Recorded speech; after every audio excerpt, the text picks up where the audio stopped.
నెల్లూరు జిల్లా కావలిలో రేపు జరగబోయే ఎలక్షన్ పోలింగ్ కేంద్రాలను పరిశీలించిన జిల్లా ఎస్పీ ఆరిఫ్ విట్స్ కాలేజ్ డిస్ట్రిబ్యూషన్ సెంటర్ను ఎస్పీ పరిశీలించారు. ఈ క్రమంలో పోలీస్ సిబ్బందికి పలు సూచనలు ఇచ్చారు.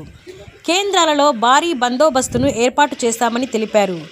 ఈ కార్యక్రమంలో డీఎస్పీ వెంకటరమణ, సిఐలు, ఎస్ఐలు మరియు సిబ్బంది పాల్గొన్నారు.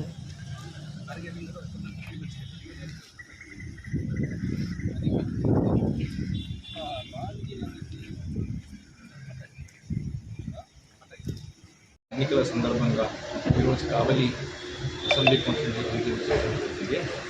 కావలి డిఎస్పీ, ఇన్స్పెక్టర్, సిఐస్తో ఇక్కడ ఉన్న క్రిటికల్ ఏరియాస్, విలేజెస్ గురించి డిస్కస్ చేశాము. అక్కడ ఎటువంటి సెక్యూరిటీ మెజర్స్ తీసుకోవాలి, ఆల్రెడీ ఎట్లాంటి తీసుకున్నాము, ఇప్పుడు ఫ్లాగ్ మార్చెస్ చేస్తున్నాము, బైండ్ అవుట్ చేస్తున్నాము, దాని గురించి డిస్కస్ చేశాము. ప్లస్ రేపు ఓటింగ్ జరిగినప్పుడు సామాన్య ప్రజలకి ఎటువంటి ఇబ్బంది కలగకుండా మనము ఎన్నికలను జరపాలి. అది మన ఉద్దేశం కూడా. సో దానికోసం అన్ని మెజర్స్ తీసుకుంటున్నాము.